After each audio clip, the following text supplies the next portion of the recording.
Hello, welcome to A Stitch in Time. Today is Wednesday, February 28th, 2018, and this is episode 50. My name is Carol and I am known as Knits and Pearls on Ravelry. The show notes for this and every episode can be found on the blog and also in the episode thread in the Ravelry group. So if you don't find the information you're looking for there, by all means drop me a line on Ravelry or leave a comment on YouTube and I'll get back to you as soon as I can. So thank you for joining me today on this rather gray day, although it was sunny a little earlier. I had hoped to record a little earlier this morning. It's just now just after 12 o'clock. But my mom phoned and we ended up talking for quite a while and there went all my plans. So I'm going to try and get this together fairly quickly so that I can hopefully get it edited and uploaded by late this afternoon or early evening instead of late evening, as seems to be the case lately. But yeah, let's get going. So this week's episode is going to include what I'm wearing, which also happens to be my most recent finished project. I have lots of knitting on the go. I have some acquisitions and a little bit of reading, and then I'll talk about what's been going on this week. Hasn't been, well, I guess it's been somewhat eventful. So yeah, what am I wearing? This is Dusty Road by Carol Feller, and when you last saw it, it was missing a sleeve, which has since been knitted. The yarn I used is Malabrigo Arroyo in the Purpuris colorway. I have no idea if I'm saying that right. I don't speak Spanish, but it's color 872. So it has a round neck finished with an I-cord bind off. It's a raglan style that features lace sleeves and then also has lace panels that run up each side. It's a fairly close fitting sweater, but it's turned out a nice size, not too snug. What you can't see, I'll stand up. What you can't see is that the bottom edge is in a garter rib like this. And I altered the pattern just by adding long sleeves instead of 3/4 length sleeves. So very, very pleased with how this sweater has turned out. As I say, it fits really well. Love the color. This is a little bit brighter than it is in real life, but you can see it has all sorts of tones of purple running through it. It was a real pleasure to knit it. It took just less than 3 skeins. I had 4 and I had alternated 2 skeins at a time throughout. So I've got between the 2 sort of half skeins of leftovers, I have enough to do something with, maybe a hat or a cowl or something like that. So I'm glad I get to knit with it again because I really enjoyed the process. So you have that lace pattern, very pretty. You can actually get a really good look at it there. So yeah, for the win. Dusty Road for the win. So I've had lots to knit on this week. Let's talk about my stockinette socks that I always have. Stockinette socks on the go. I am knitting these for my sister for her birthday next January. I like to knit on gifts throughout the year.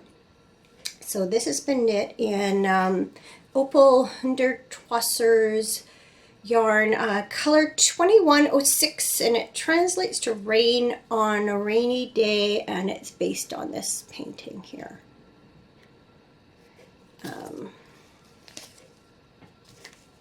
It's color. So I think when I showed them last week, I had just completed the heels, which I'm doing in complementary yarn. The West Yorkshire Spinners Signature 4-ply, all twisted, in the blue raspberry color, which is 333. So as you can see, I've gotten a little bit further up the leg on each. They're not quite in the same place. This one's got about a stripe less. But there you go. So Very happy with how they're going. It's a fun yarn to knit. I think if I figured it out right, I think I'm going to be able to end sort of with one of these turquoise stripes at the top. So that'll make me happy, because that'll mean there's turquoise at the toe, the heel, and then the top. I like when socks kind of get balanced out like that. So anyway, yep, there you go. Pretty straightforward, just my project I knit on. Sometimes watching TV, in the car, visiting with people, just kind of a mindless sort of project. I always need to have at least one of those going. Whoops, I just about lost that to the floor. Okay. I've also made quite a bit of progress on my winter rose socks.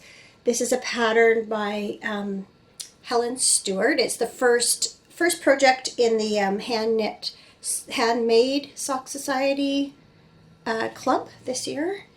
And I'm knitting them in the Alpaca Yarn Company Paca Peds HT and the Eggplant colorway.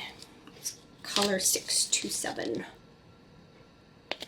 And the yarn consisted of a solid, or not a solid, but a dark skein, and then had a coordinating mini skein. I think it was actually 25 grams, so that's actually very generous to do heels and toes. So that's what I've done. So here's my first sock all completed. So as you can see, I did add the lighter color for the heel and the toe, or heel and the toe, but chose not to do the ribbing in it, and I'm happy with that choice. I like how that turned out. I know, I don't remember if it was this week or the week before. I don't remember if it was last week or the week before that I was grumbling a little bit about the knit 3 together on one of the rounds of the pattern, and I've heard from a number of people that are also struggling with that. One person's devised a workaround, another person's not knitting the socks because of that reason. Another one is knitting it but kind of grumbling like me. But I'm finding the more I'm working on them, the easier it's getting, and I think it's partly because I've loosened my tension up a little bit in that area, or just developed a more efficient method for getting those 3 stitches onto the needle, and then the new stitch off, because that's what I often find is I get my needle in, get the 3 knit together, and then in the process of bringing up my needle, the yarn will split on the new stitch, or the new stitch will slip off. But one sock down, and definitely worth the effort, because I think it's a really pretty pattern and I love it in these yarns. And then I've just got the cuff done on the second sock. So those will keep me going this week. The pattern is very easily memorizable, and really out of a 5-row pattern, there's only 2 that really have yarn overs and things to remember. The rest is just knitting the knits and purling the purls. So it's a pretty simple pattern. Drinking some lovely jasmine tea today, and it's in a cup that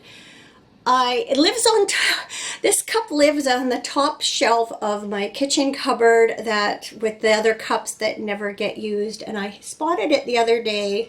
You can see it's been well used in the past. I've broken the handle and repaired it.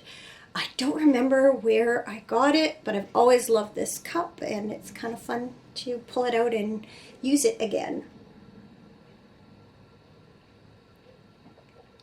So another project I've worked on just a little bit is my longest night shawl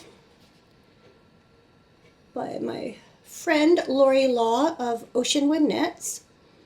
And I cast this on the winter solstice, which is what this pattern is inspired by. And for me, this is just one of those projects that I don't care how long it takes. I'll work on it when I feel like it.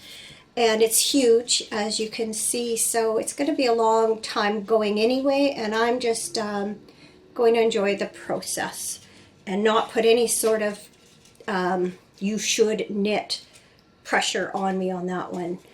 So it's done knit from Woolly Wonka fibers in a merino silk lace weight, and it's in the Solstice colorway. So I think I've put about 16 rows on it since you've seen it last. So it's a triangular shawl. So you're increasing at each end and then in the middle. And it's nice because the return rows are just pearl back. So you can see the starting to come together. I had down on this end, near the end, I realized I'd made a mistake. Actually, would have been, yeah, this end. Made a mistake kind of in this area here. But I was able to take it, just those little bits back a few rows, or at a time, like a couple of stitches at a time, and fix it up. So the tension might be a little bit off at the moment, but once it's blocked out, it'll all be fine. Oops, I just noticed a couple stitches sliding off the needle there. Thankfully, it's fairly sticky yarn, so it doesn't come undone. But yeah, there's a good close-up look at the lace and the yarn. It's beautiful. It's got all these tones, as you can see, kind of light blues and periwinkles, and it's quite enjoyable to work on when I do. So, like I say, just enjoying the process on this one. And it's living in my cardinal bag, winter scene bag that I had sewn earlier this year. And it has this beautiful sort of toile fabric inside. So I think it matches it perfectly, and it's, even if it's the middle of summer, I'm going to keep it in this bag and store it there. I think they kind of go together. Try not to jiggle the camera as I put that down. So the final project I want to talk about, when I finished this, it was time to pick up another sweater that was in process. And so I picked up Birkin, which I had started back in January. And I am knitting it out of Blacker Yarn Falkland Islands, Blacker Swan it's called. I don't know if I told you last time how much I love this yarn. It's a woolly wool in the sense that it's not highly processed, but it's soft. It's just a beautiful hand while you're working with it, and I just love it. I want to knit more things from this. I am just enjoying this so much. So if you watch the Fiber Town podcast, oops, dropped sweater, going to get it. You'll know that Emily has been working on this also, and she's, I think around the time I had begun mine, she had finished her yoke and she was having issues with it not fitting, and so I was kind of wary about carrying on and wondering if this was going to fit. And I decided to persevere, and I finished the color work. And I kind of tried it on over my head, and it was sitting kind of bunched up around my shoulder area. And I steamed it a little bit to flatten it, and it was still doing that. And I thought the only way I'm going to know for sure is if I actually block it. So what I did first is I knit a little bit more than an inch on the body, and then I knit about an inch on the sleeves, and then I put it all onto waste yarn and I soaked it and laid it flat to block. And it definitely, well, for one thing, it made my color work look a whole lot better, although it's not perfect. And I know, as I mentioned before, I know that this light pink, rosy pink, and the green don't stand out as much as the stronger colors of the green and the purple. But I don't care. I like the overall, and when you're up, when you're up close to it, you do see those colors. So I don't mind that. So anyway, I honestly did not think this was going to work, but it was sort of my last resort. And so yesterday, while it was still quite damp, and it's still fairly damp, I tried it on, and I was pleased to see that it actually was sitting flat over my shoulders and upper body area. I still have some concerns, but what I'm going to do is I'm going to put this on pause, and I'm going to go put a t-shirt on and put this on over it, because I feel like I can talk about it better when this is actually on my body. So I will be right back. It's quite an odd situation I find myself in. I have 3 separate balls of yarn hanging off this sweater, one from the body and one from each sleeve. But so as you can see, the yoke does sit quite well on my shoulders. I think it looks especially nice from the back. If I turn around, hopefully you can see that. Here's where my concern comes in. You can see that if I move, there is some shifting in how the yoke sits.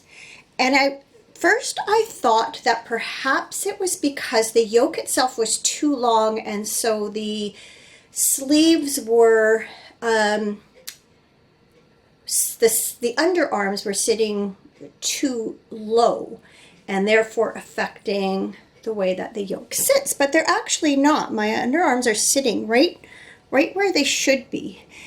So it has something to do with the shape of the yoke and the way the fabric lies. Now, if you do look at the pattern, you can see that there is some extra sort of fabric in this area on the model. So it seems to be the nature of the sweater. Now, I had originally planned to knit this sweater a little more fitted than the pattern shows, because the pattern actually fits fairly loose, and you actually go up a needle size or 2 to knit part of the body so that it makes it wider. And well, initially I didn't really like that idea. I'm feeling like in order for this sweater to work, it actually needs to have that little bit of extra room. And I'm not adverse to it. I think if it was done in a slight A-line, it would not be too unflattering. If you've noticed, I've started remaking some sweaters or rejecting some sweaters because I haven't liked the amount of ease that's in them sometimes. I have a fairly straight figure, and so I find if things aren't too fitted, they tend to just make me look wide through the middle. On the other hand, a correctly shaped garment, even if it's looser, can be quite flattering. So I'm gonna keep going because I really think this yoke is lovely, and I feel like once the weight of the sweater and the weight of the sleeves is on, it will also help it lay better. And yes, am I going to get some of that if I raise my arms? Yes, but how often do I raise my arms over my head? Through a normal course of a day. I've been trying to figure out why this lies differently than, say, this sweater. I think it's called cabled yoke pullover. I'll provide a link to it. I knit this a long time ago. And you can see a very distinct, like where the body and the sleeves join, there is, it's like it's flat. The yoke runs flat. The sleeves join into the body. There's a very clear join there, but it lies, if you lay this out flat, the sweater lies flat. And the yoke does not come down so far into the body. It stays more at the top, where this yoke, as you can see, comes quite far down into the body area. And when you lay this flat, the sleeves almost overlap a little bit with the yoke. They don't have that clear division from the body like this does. So it's a different shape. I haven't knit much with round yokes before, and so I don't know enough to know what should be different to make it lay like that one. But like I say, I'm just willing to give it a go, because as far as fit goes, it seems to fit really well around the body. Like I say, I love this pattern. I think it's gorgeous. Love the yarn, and so I'm willing to risk it. So I'll keep you posted on my progress, and I'm hoping it won't all come to nothing, but I definitely am happy that I took the time to wet block it to see how it would really sit, because when I hadn't blocked it, this literally was like all bunched up like here, and I thought there's no way that's gonna work. But since I've blocked it, you know, it will lie flat, and I am able to move fairly well with it. Yeah, does it do that when I go like that? Yeah, but then that's a pretty easy thing to fix. So I hope I'm not just justifying it because I want it so badly, but it remains to be seen. So there's one last look at Birkin for now, and I'll keep you posted on my progress. Okay, time to get changed again. I'll be right back. It's kind of warm in my sweater, so I decided just to stick to my t-shirt. The final project I want to talk about today is breathing space. Now, once I finished my dusty road and then my Birkin was blocking, I decided to pick up another sweater that I had on the go, and it's Breathing Space by Vera Valimaki, and there's not a good overall view of this pattern, but it was quite popular a couple of years ago, and it's a raglan shaped sweater that is kind of an A-line and has an asymmetrical hemline. And I had actually knit the whole body back a couple of years ago, and when it was done, I tried it on and I didn't like it on me. So that's one of those sweaters I'm referring to, that if it doesn't have a much shape, it can be unflattering. And so I really liked the top and I really liked the colors together. So I decided to take it back to where basically where the shaping began, and to just knit it as a more traditionally shaped sweater with regular waist increases and decreases. And so I did do that. And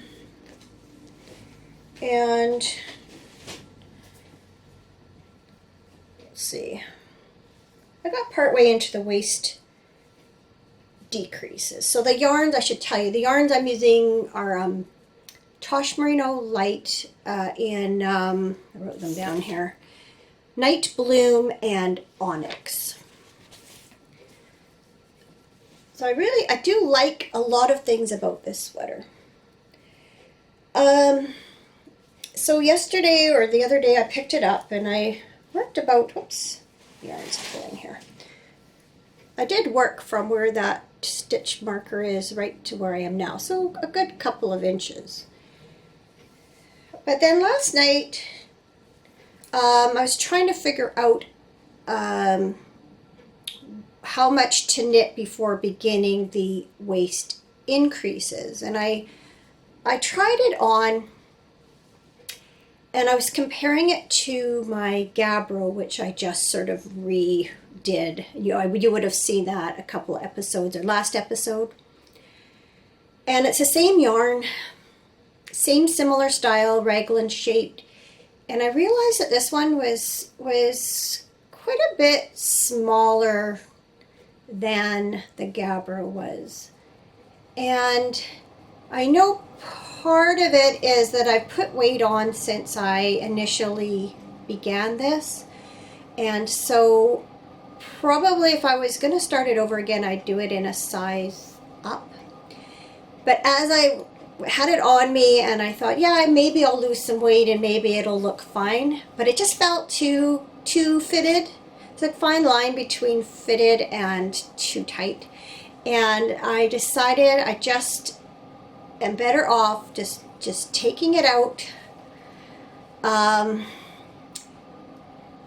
wash the yarns so that they'll return to their former glory, and I may cast it on again one day because I really do like the style, or I might just use these yarns for something else. And maybe I do think there's a couple of sweaters I want to make, and I really like the way the raglan top on this sweater is done. I like the way it's shaped. I like the proportions, everything. So I think I will use this pattern, the beginnings of this pattern, say up to, where the yoke is, as a guideline for future patterns or future sweaters. But I'm not going to complete this one. I'm going to take it out, salvage the yarn, and think about it. I just feel like if I continue, it's going to be too small, and then I'm not going to wear it, and we're back to, that problem of sweaters in my drawer that don't get worn. And so, yeah, this is hitting the frog pond, I'm sorry to say, but better luck next time. I guess what it comes down to.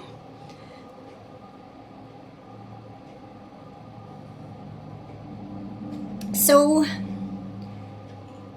the good news is that I've now have a sense of freedom in a way. So this February I really concentrated. The only projects I cast on were the winter rose socks and the rainy day socks, which are plain vanillas, which I always have going. And the rest of the month I concentrated on working on I redid the bottoms of those two sweaters, Gabbro and Lewin. I completed Dusty Road. I worked on my longest night shawl. So I've really concentrated on things that have already been on the needles. And now it's March tomorrow. How did we get to the end of February? I have no idea. It just went like that. But now I feel like I can cast something else on and not feel tied to loads of projects that are already on the go. Now, I'm really, well, I'll have Birkin to work on again. So I will have a sweater on the go, and that's lots of plain stockinette now. That's all that's going on that sweater. So I may cast on another sweater that has a little more interest to it, or a shawl, or socks. I don't know. I just have this sort of sense of anticipation that I can sort of go through some of my yarns that I want to use, or really think about what I'd like. One thing, talking about this Swan Black or Swan yarn,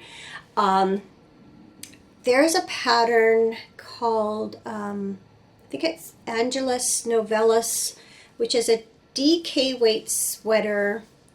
Danny from Little Bobbins knit one quite a while ago, and she wears it all the time. And I actually had purchased yarn from Blacker to make it. But I'm rethinking my color choice and I'm rethinking my yarn choice. And I'm very tempted to go back to their website and order the DK version of this yarn in a really neutral color. I was thinking, I think they have like a charcoal color, which would be perfect and go with all my colored t-shirts, because that's how I picture wearing a pair of jeans and a t-shirt and this sweater, because it's very casual. So I'm very tempted to do that, cast that on. And then I have all these leftovers from my yoke sweater here, which I didn't talk about the colors. There's a tea berry, balsam bog. This one's called tussock, and then pale lavender that I had to wind into a ball because it got all twisted, or yarn barf and all that.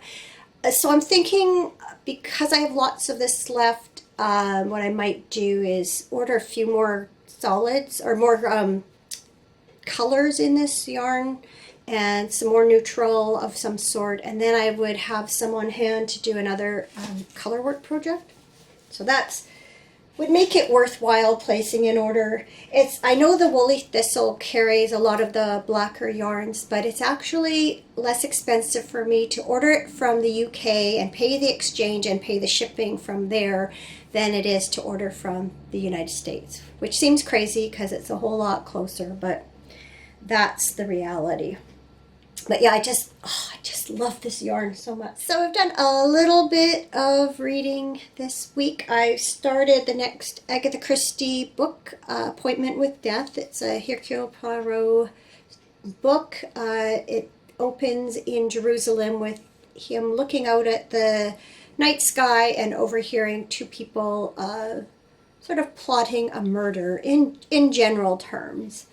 And then from what I understand from the back of the book is that this woman who's traveling with her family is killed. And so I'm just at the point where we're sort of getting introduced to various characters. So not too far into that. I've also been listening to an audiobook this week while I've been knitting. It's called The Winter Sea by Susanna Kearsley.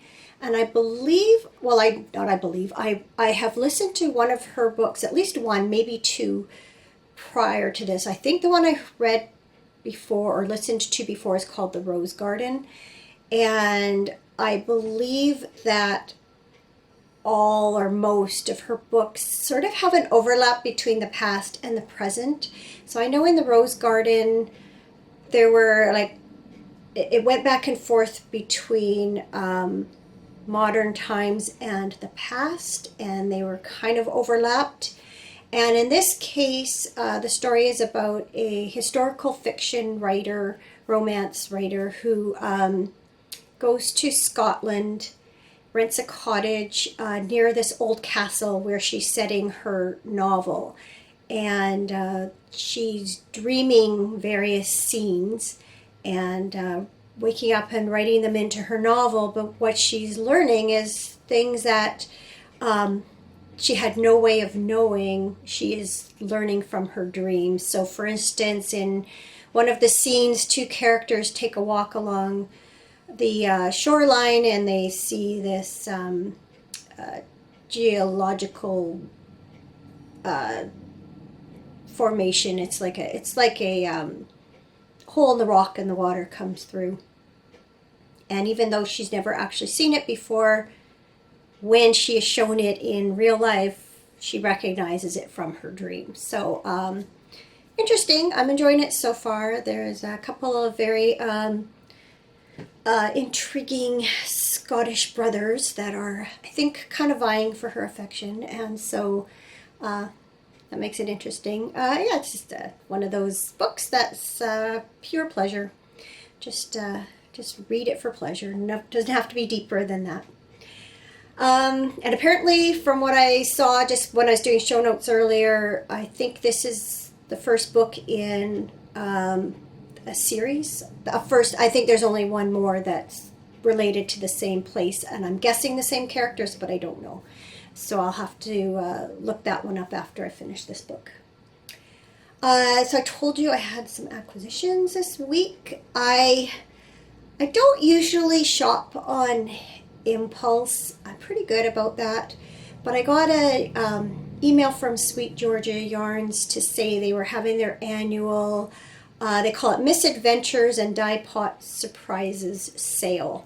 So you can get quite a good discount on yarns that either didn't turn out exactly how they're supposed to as far as their true colorways go, and then some that just came out of the dye pot that are not regular colors that they carry. So I couldn't resist. I got right onto the website, and there's surprises. When you get them, you don't get to choose. You just get what you get. And they're packaged in packs of 2 and 3. And so I ended up ordering, I think the pack of 3 of the dye pot surprises were sold out. So I ended up with 2. So this is the dye pot surprise. So I'm going to take them out of the bag so you can see them a little better. This one they've called Pacific Spirit. And you can see greens and browns, turquoise. Very West Coast kind of inspired. So I can definitely like this and can see where the inspiration came from. And then this one is just called Unique Dye Lot. So there is no color for this, but it's a really nice shade of green. A little bit of yellowy green in here. Very pleasing. I love this type of green. This is one of my favorite shades of green. It's too bad I didn't have 3 and they were all the same because that would be a nice sweater, but I guess it kind of matches my background here. So you can see how much I like this color. I'll have to look on their website and see if they actually have something similar. And then I got this bag and I went, ooh, I don't know if I like that. It's a lot of orange and purple, but I'll tell you, as I started really looking at them more individually and as I had them sit there, they were really growing on me. So this one, these are all misadventures, so they're regular colors that just didn't turn out quite how they're supposed to. So this one is Bouquet. As you can see, it goes from pink to orange, green, purple. It's not quite the same green as that I checked. So I think that'll be quite pretty knit up. And then this one is Honey Fig, which I love those colors together. And actually, those who've been watching for a while know that I've had this Sweet Georgia Party of 5 that I've had not very good luck with. And this is actually the Honey Fig colorway and includes these 5 shades. And so what I'm picturing, I have plans for all the purple and pink in here, but what I thought would be really good is I would knit a pair of socks out of this and then add the yellow in for the heels and toes, and that would take care of these sort of orphaned yellow yarns that I don't know what to do with. So that's going to work out really, really well. And then the one I kind of liked the least, if I can say that, is really growing on me. This Modern Mandarin, it's called. And you can see it's got red and purple and orange. There are various shades of orange. Yeah, and the more I look at it, the more I like it. Which is not, I don't think this is something I would ever have picked off a shelf at all. But yeah, and again, I think just a pair of, plain vanilla variegated socks, maybe. I don't know. I'll marinate on that. I think these might have been put together as a possible sort of fade combination or something, but I don't see myself using them that way. But yeah, like I say, when I first saw it, like, I was kind of disappointed, and then the more I look, the more I like. So that's good. And Sweet Georgia, Tough Love Sock, love, love, love that yarn. Can never quite have enough of it, and so they will not go to waste, that's for sure. Have another quick sip here. It's getting cold. No, correction, it is cold. So a little bit about my week. Continued to watch some of the Olympics. It was kind of disappointing to see both our men and women curlers did not make it into the medal round, so that was kind of sad. Our Canadian women won silver in hockey, and I know they were extremely disappointed to lose the gold to the U.S. team. There's quite a rivalry there. But honestly, watching the game, the U.S. deserved it. They played a better game. There's just no doubt about it. I feel like Canada was chasing them the whole time. So so good on them. They really did deserve it. And they're disappointed too. Our Canadian men's hockey didn't even make it into the medals. Very surprising, because that's one of the sports that Canada's generally known for, and often ends up in the gold medal game for that. But too bad. It was too bad. Overall, Canada did very well, coming in third overall with medals, and we had 29, which is a record for our country. So kudos to all the athletes. It takes a special kind of person to devote that much of their time and energy and self to excelling in such a, to be among the best in the world is amazing. So it's not something I will ever be known for, that's for sure. On the other hand, we did win our game at curling last Thursday. Went into the last end. We were tied, and then pulled out a win. And we had a really good game and played a fun team. So it was a great night overall. And we, as you know, we don't win very often, so it feels very sweet when we do. Friday, we had more snow, and it fell fairly lightly most of the day, and then it started to stick towards the evening. And actually, Cameron and I went out for a walk Friday night. It was probably about 3 or 4 inches then. And it was lovely out. It was just very, very lightly snowing, and it was a little chilly, but it was fun.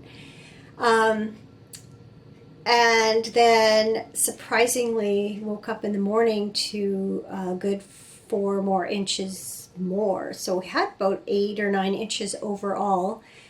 And then it warmed up on overnight Saturday, Sunday, and by Sunday a lot of it had melted. So, and I think we had a bit of rain too to help it along. But yeah, there's still a few dirty piles lying around, and we've had the odd what morning would it have been? Monday morning? Yeah, I guess Monday morning actually woke up to a bit of snow, and but it's it's pretty well all gone now. Definitely the temperatures are a little warmer. Although we are supposed to maybe get a few flurries today, or at least part of the lower mainland. As I say, we started out with some sunshine this morning, but I can see clouds are coming in, and it almost looks like we could see possibly a few flurries out there. Let me see what else. Oh, on Saturday we went and the company my husband works for sponsors our local junior hockey team. And every year they have a sponsor appreciation night. So my husband was sort of representing his company. So he and I went to that. This is just like a little cocktail reception before the game. And then they give you tickets. So we stuck around for the game. And honestly, it was kind of boring. I know they try, and often we've been to the games and found them quite entertaining. This one, there was only one goal, and it wasn't for our team, and it just play did not seem that exciting, unfortunately. But it was a night out, free night out, so you can't argue with that. And then last night, I know, on Sunday we thought we might go snowshoeing about an hour and a half from here. The weather wasn't that great, and it had snowed. I don't know, I can't remember. I know it had snowed overnight Friday. Did we have more Sunday or just some rain? I just know it was it was windy. It was really windy, and where we would be going, it was quite cold, and with the wind chill, it was even colder, and it would have been probably driving through some snowy weather to get there. Anyway, we decided it wouldn't be very pleasant walking around in snowshoes in the cold wind and snow, so we passed, which is too bad. We went a couple of years ago, and we were saying, we'll have to go again, and we haven't yet, so missed opportunity, but hopefully before winter is over, we'll get to do that. And then yesterday was my husband's birthday, so Cameron and I went out for dinner last night to one of our favorite restaurants, and had a nice dinner, and then he came home, and his brother had phoned while we were out, and so we ended up phoning him back and talking to him for quite a long time. And it was funny, usually he and his best friend are really good about phoning each other on their birthdays, and you can always count on Ian giving him a call on his birthday, and he didn't hear from him yesterday, so that's very unusual. I'm sure he's fine, but I wouldn't be surprised to hear from him in the next day or two, because they're very good about it, much better than I am about phoning my best friend on her birthday. So nothing much planned for the week ahead, just normal life. So hopefully lots of knitting time. I have some sewing I'd like to get to. My daughter's friend had asked me to sew some project bags for her out of this Doctor Who inspired fabric that she bought. So I need to get to that. I'm not sure when it's going to happen, but my daughter, she's recently finished a really nice knitted cardigan for her husband, and it requires a zipper, and she's asked me if I would put it in for her. She's not much of a sewer, and to be honest, I've put 2 zippers in sweaters, one more successfully than the other. I'm not real keen on doing it, but I said I would. She's actually going to knit a couple of swatches, and we're going to buy a shorter zipper for me to practice on before I jump into the real thing, so that will help. I've also never done it on this sewing machine before, so that'll be good to be able to practice, because I intend to sew it in by machine, but I'll be definitely basting it by hand before I do it. So we were going to go last week, I guess, to get the zipper, and then didn't, so I haven't talked to her about it this week, but I'm sure we'll be doing that in the next little bit. So yeah, other than that, not much going on. I'm looking forward to casting on something new. Got to really think about what that's going to be. So that's it. Thank you, as always, for tuning in. I always appreciate your feedback, questions, or comments, so thank you for that. Have yourselves a great week, and I will see you probably next Wednesday. Take care till then. Bye.